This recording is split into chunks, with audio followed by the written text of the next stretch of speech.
भगवान श्री कृष्ण कहते हैं कि जब किसी भी कार्य करने में लालच, बेईमानी या जलन होती है तो उस कार्य का परिणाम अच्छा नहीं होता है। लालच से व्यक्ति अपने लक्ष्य को पाने के लिए दूसरों का हक मारने या गलत तरीके से काम करने को तैयार हो जाता है। इससे कार्य में सफलता नहीं मिलती है और यदि मिल भी जाती है तो वह स्थायी नहीं होती है।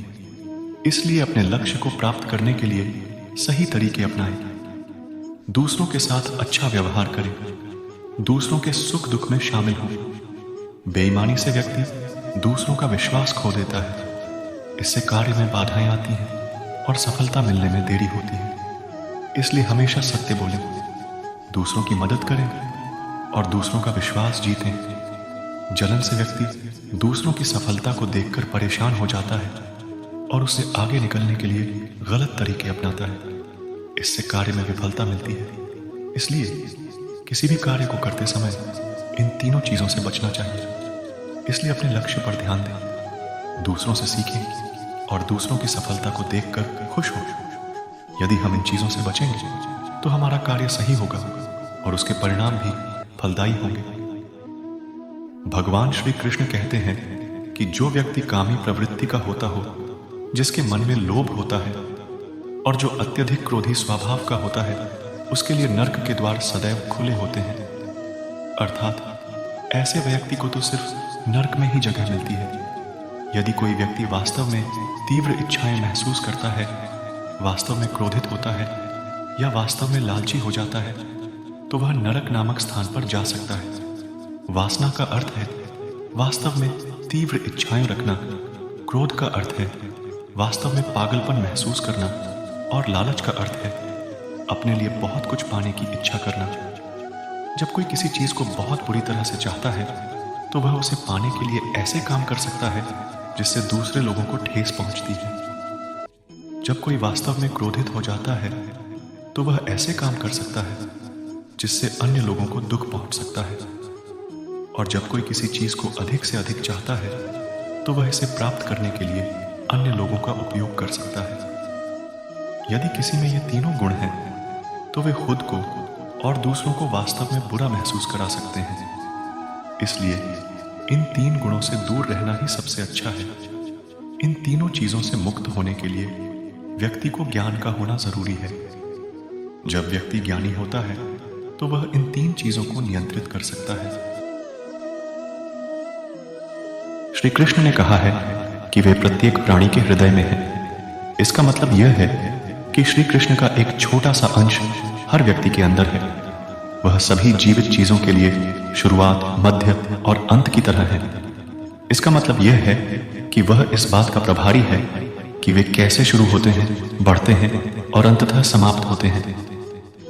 वह हमारे शुरुआती बिंदु, हमारे मध्य बिंदु और हमारे अंतिम बिंदु की तरह है। वह सभी प्राणियों के हृदय में स्थित आत्मा है। इसका अर्थ है कि प्रत्येक व्यक्ति में श्री कृष्ण का अंश मौजूद है।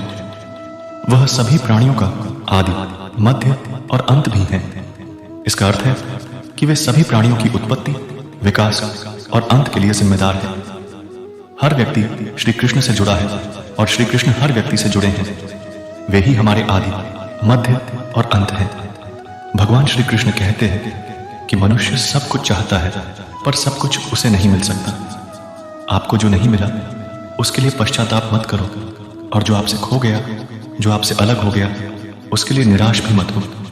जब हम किसी चीज के लिए प्रयास करते हैं तो हम उसके महत्व को समझते हैं और जब हम उसके लिए सफल होते हैं तो हमें उसका एहसास होता है। लेकिन जब हम उसके लिए प्रयास नहीं करते हैं तो हम उसके महत्व को नहीं समझते हैं और जब हम उसे खो देते हैं तो हम दुखी होते हैं। इसलिए यदि हम अपने जीवन में कुछ हासिल करना चाहते हैं तो हमें उसके लिए प्रयास करना चाहिए। हमें यह समझना चाहिए कि सफलता आसानी से नहीं मिलती है, उसके लिए हमें कड़ी मेहनत करनी पड़ती है। यदि हम कोई प्रयास नहीं करते हैं तो हमने जो खोया है उसके लिए रोना नहीं चाहिए। हमें यह समझना चाहिए कि हम उसके लिए लायक नहीं थे। सबसे पहले यह हमें यह समझना चाहिए कि हम अकेले नहीं हैं। हम सभी एक दूसरे से जुड़े हुए हैं और हम सभी एक ही स्रोत से आते हैं। दूसरा, हमें यह समझना चाहिए कि हमारे जीवन का उद्देश्य क्या है। हम सभी आत्मज्ञान प्राप्त करने के लिए यहाँ हैं। आत्मज्ञान प्राप्त करने के बाद हम अपने अंदर मौजूद श्री कृष्ण के अंश को पहचान पाएंगे और उनसे एक हो जाएंगे। तीसरा, यह हमें यह समझना चाहिए कि हमें कैसे जीना चाहिए। हमें प्रेम, दया और करुणा के साथ जीना चाहिए। हमें दूसरों की मदद करनी चाहिए और उनके लिए अच्छा करना चाहिए। श्री कृष्ण ने कहा है कि समय एक सा नहीं रहता। आज दुख है तो कल सुख भी आएंगे और सुख के बाद दुख भी आना स्वाभाविक है। आपको पूरे धैर्य और श्री कृष्ण पर विश्वास के साथ अपना जीवन निर्वाह करना चाहिए। जीवन में सुख और दुख दोनों आते जाते रहते हैं। समय के साथ सब कुछ बदलता रहता है।